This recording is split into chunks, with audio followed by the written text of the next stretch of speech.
അമൃത ആശുപത്രി.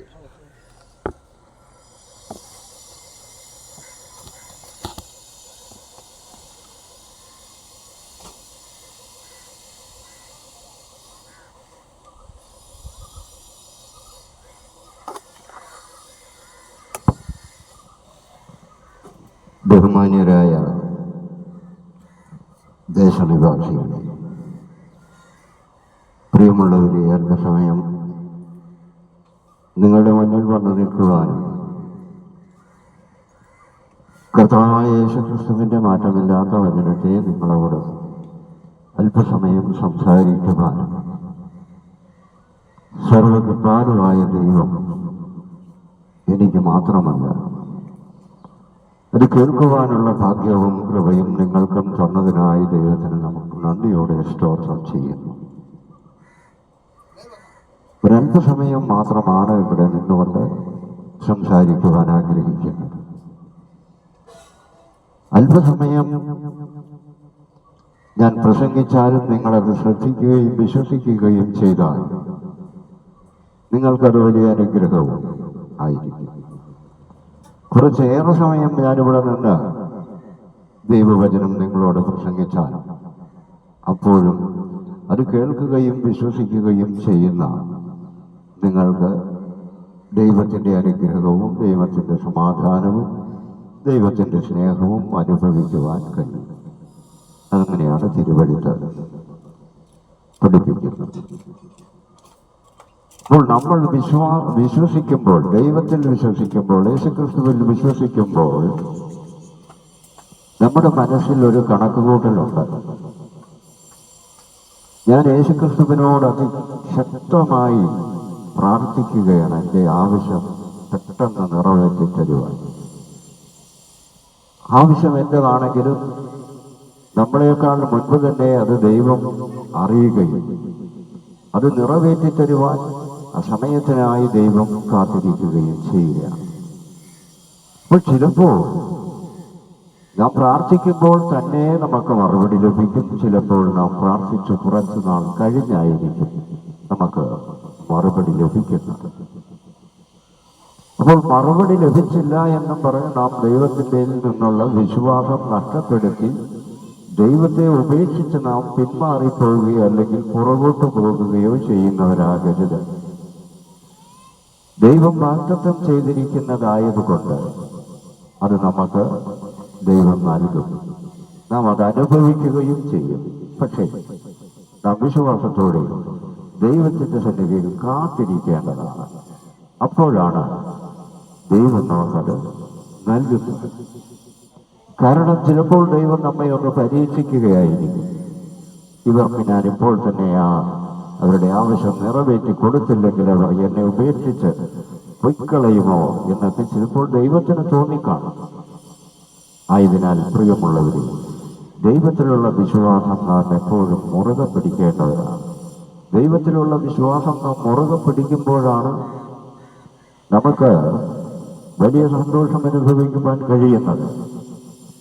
നമുക്കൊരു പ്രത്യാശയുള്ളവരായി ജീവിക്കുവാൻ കഴിയുന്നത്. ഞാൻ മറ്റാരോടുമല്ല എൻ്റെ ആവശ്യങ്ങളെ അറിയിച്ചിരിക്കുന്നത്. ഞാൻ ജീവിച്ചിരിക്കുന്ന ദൈവത്തോട്, ജീവനുള്ള ദൈവത്തോടാണ് എൻ്റെ ആവശ്യങ്ങൾ അറിയിച്ചിരിക്കുന്നത്.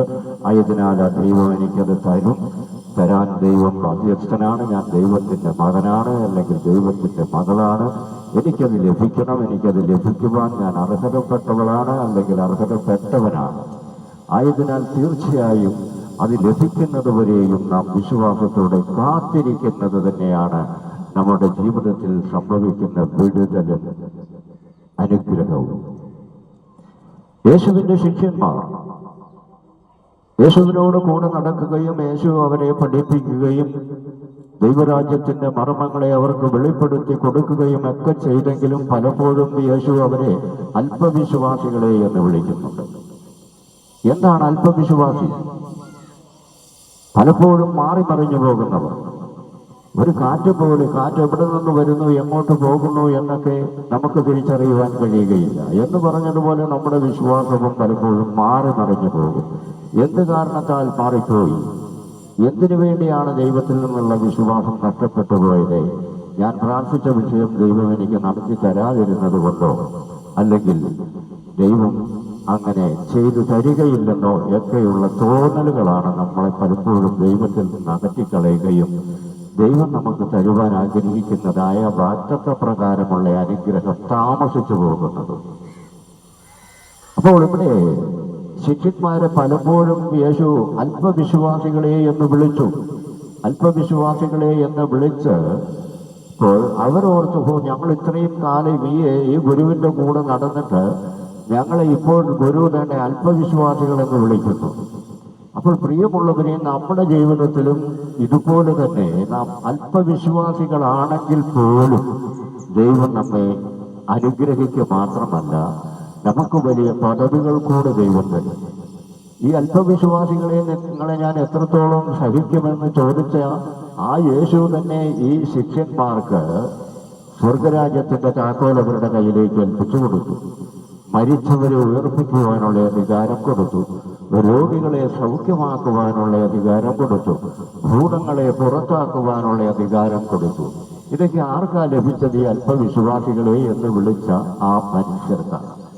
അപ്പോൾ നമ്മളുടെ ജീവിതത്തിലും ഒരു അല്പം വിശ്വാസം യേശുക്രിസ്തുവിനെ കുറിച്ച് നമ്മുടെ അകത്തുണ്ടെങ്കിൽ തീർച്ചയായും നമ്മളെയും ദൈവം വലിയ പദവികൾ തന്ന് ഉയർത്തുവാൻ യോഗ്യനാണ്.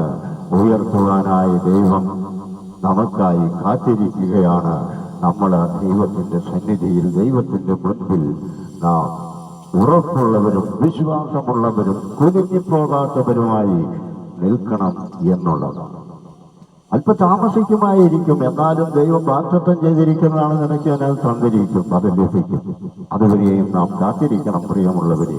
ഇല്ല എങ്കിൽ തീർച്ചയായും പിന്നെയും പിന്നെയും അത് താമസിച്ചു പോകുവാനാണ് ഇടയായി തീരുന്നത്. ശിഷ്യന്മാർ യേശുവിനോട് പ്രാർത്ഥിക്കുവാൻ പഠിപ്പിക്കണമെന്ന് പറഞ്ഞു. എന്തിനാണ് പഠിപ്പിക്കുന്നത്? എന്താണ് പഠിപ്പിക്കുന്നത്?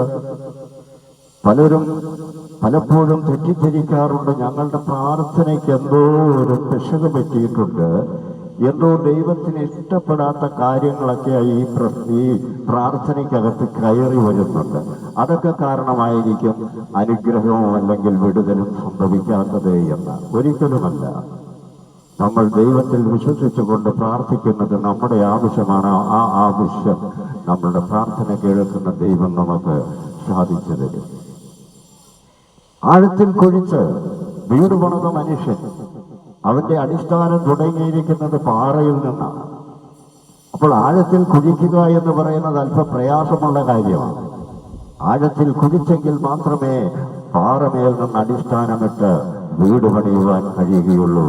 നമുക്ക് നമ്മളെ തന്നെ പണിയുവാൻ കഴിയുകയുള്ളൂ. കാരണം യേശുക്രിസ്തുവിലുള്ള നമ്മുടെ വിശ്വാസത്തിൽ നിന്നും നാം അചഞ്ചലപ്പെട്ട് മാറിപ്പോകുന്നവരാകരുത്. ആ വിശ്വാസത്തിൽ ഉറപ്പുള്ളവരായി നിൽക്കണം. അല്പവിശ്വാസി എന്ന് വിളിച്ച് അവർക്ക് ലഭിച്ചതുപോലെ ഒരു വലിയ പദവിയും വലിയ അനുഗ്രഹവും വലിയ വിടുതലും നമ്മുടെ ജീവിതത്തിലും ദൈവം തരുവാൻ ആഗ്രഹിക്കുന്നു. ആ ദൈവം നമുക്ക് അത് തരിക തന്നെ ചെയ്യും. നാം കാത്തിരിക്കേണ്ടവരാണ്. അപ്പോൾ നമ്മുടെ ജീവിതത്തിൽ നാം മറ്റാരുമായിട്ടല്ല, നാം ഇങ്ങനെയുള്ള ബന്ധങ്ങൾ സ്ഥാപിക്കുന്നത്, പുലർത്തുന്നത് ദൈവവുമായിട്ടാണ്. അതിപ്പോൾ മുതൽ തുടങ്ങിയതല്ല. അങ്ങ് പുരാതന കാലം മുതൽ, പിതാക്കന്മാരുടെ കാലം മുതൽ തന്നെ ദൈവത്തെ വിശ്വസിക്കുകയും ആരാധിക്കുകയും ചെയ്തു. ആ ദൈവം തന്നെയാണ് ഇപ്പോഴും നമ്മയും അനുഗ്രഹിക്കുവാൻ ഒരുങ്ങിയിരിക്കുന്നത്, നമ്മുടെ പ്രാർത്ഥന കേൾക്കുവാൻ ഒരുങ്ങിയിരിക്കുന്നത്. വിശ്വാസം എന്ന ആഴത്തിലുള്ള ആ വിശ്വാസം എന്ന അടിസ്ഥാനത്തിൽ നാം നിന്നുകൊണ്ടാണ് ദൈവത്തോട് അപേക്ഷിക്കുന്നതെന്ന് ദൈവത്തിന് ആക്കുവാൻ കഴിയും. ദൈവം നമ്മുടെ അപേക്ഷയും യാചനയും കേൾക്കുകയും അതിന് മറുപടി തരികയും നമ്മെ അനുഗ്രഹിക്കുകയും ചെയ്യും എന്നുള്ള യാഥാർത്ഥ്യം പ്രിയമുള്ളവരെ നാം മനസ്സിലാക്കേണ്ടതാണ്. അതിനായിട്ടായിരിക്കണം നമ്മുടെ ജീവിതം നാം മുൻപോട്ട് നയിക്കേണ്ടതെന്ന് ഞാൻ ഈ അവസരത്തിൽ നിങ്ങളോട് പറയുകയാണ്. കാരണം എന്താണെന്ന് ചോദിച്ചെന്നാൽ, ദൈവത്തിൽ നിന്നുള്ള അനുഗ്രഹം നമുക്ക് ലഭിക്കുമ്പോൾ അത് അല്പസമയത്തേക്കോ അല്പകാലത്തേക്കോ മാത്രമല്ല, അത് തലമുറയോളം അത് കൈമാറിക്കൊണ്ടിരിക്കും. അങ്ങനെയുള്ള അനുഗ്രഹമാണ് ദൈവം നമുക്ക് നൽകുന്നത്. ദൈവം ഏകനാണ്. ആ ഏകദൈവത്തിലാണ് നാം വിശ്വസിക്കേണ്ടത്. മനുഷ്യവർഗത്തിന്റെ മുഴുവൻ പാപത്തിന്റെയും പരിഹാരത്തിനു വേണ്ടി കാൽവരിയിൽ 2 കള്ളന്മാരുടെ മധ്യത്തിൽ ക്രൂശിക്കപ്പെട്ടത് ഏകനായ യേശുക്രിസ്തുവാണ്. പിതാവായ ദൈവത്തിന്റെ ഏകജാതനായ പുത്രൻ യേശു കർത്താവാണ് ക്രൂശിക്കപ്പെട്ടത്. ആ യേശു കർത്താവിന്റെ കുരിശുമരണം നമ്മുടെ എല്ലാവരുടെയും പാപത്തിന്റെ പരിഹാരത്തിനു വേണ്ടി ആയിരുന്നു. ആ യേശുക്രിസ്തുവിൽ നാം പൂർണ്ണമായും വിശ്വസിക്കുകയും ദൈവം നമുക്കായി ഒരുക്കിയിരിക്കുന്ന ആ നിത്യതയിൽ ദൈവത്തോടുകൂടെ വസിക്കുവാനും ഉള്ള ഒരു അവസരമാണ് പ്രിയമുള്ളവരെ ഈ ലോകത്തിലെ ജീവിതം. ഈ ലോകത്തിലെ ജീവിതത്തിൽ സാധാരണക്കാരും ഏറ്റവും കുറഞ്ഞ വരുമാനവും ഉള്ളവരുമായ നിങ്ങൾക്കും സ്വപ്നങ്ങളുണ്ട്, ഇന്നതൊക്കെ ആഗ്രഹമുണ്ട്, നിങ്ങളുടെ മക്കൾക്കുമുണ്ട്. എന്നാൽ എല്ലാമല്ല, ഒന്നും തന്നെ ലഭിക്കാത്ത അവസരത്തിൽ കൂടി ജീവിതം കടന്നു പോകുമ്പോൾ ദൈവം അത് നിങ്ങളെ കണ്ടുകൊണ്ടിരിക്കുകയാണ്. നിങ്ങൾക്ക് ഉന്നതമായ പദവി തന്നെയാണ് ദൈവം നൽകുവാൻ ആഗ്രഹിക്കുന്നത്. ഏറ്റവും വലിയ അനുഗ്രഹമാണ് ദൈവം നിങ്ങൾക്ക് നൽകുവാൻ ആഗ്രഹിക്കുന്നത്. അപ്പോൾ പ്രിയമുള്ളവരെ, കർത്താവായ യേശുക്രിസ്തുവിൽ നിങ്ങൾ വിശ്വസിക്കുന്നുവെങ്കിൽ യേശുക്രിസ്തുവിന്റെ സമാധാനവും സന്തോഷവും സ്നേഹവും നിങ്ങളുടെ ഭവനങ്ങളിൽ, നിങ്ങളുടെ ഹൃദയങ്ങളിലും എന്നും എപ്പോഴും വസിക്കും. അതിലും വലിയൊരു അനുഗ്രഹം എന്താണ് പ്രിയമുള്ളവരെ ഈ ലോകത്ത് മനുഷ്യന് ലഭിക്കേണ്ടത്? സമാധാനമുള്ള ഒരു അന്തരീക്ഷം, സമാധാനപരമായ ഒരു ജീവിതം, പരസ്പര സ്നേഹം, എല്ലാവർക്കും എപ്പോഴും പരസ്പര സഹകരണം. ഇതെല്ലാം ദൈവം നമുക്ക് ദാനമായി തരുമ്പോഴാണ് അത് നിലനിൽക്കുന്നത്. അത് കർത്താവായ യേശുക്രിസ്തു നിങ്ങളുടെ എല്ലാവരുടെയും ജീവിതത്തിൽ നിങ്ങൾക്ക് നൽകുമാറാകട്ടെ എന്ന പ്രാർത്ഥനയോടെ ഞാൻ എൻ്റെ വാക്കുകൾ ഇപ്പോഴിവിടെ അവസാനിപ്പിക്കുന്നു. ദൈവമായ കർത്താവ് നിങ്ങളെ എല്ലാവരെയും ധാരാളമായി അനുഗ്രഹിക്കട്ടെ.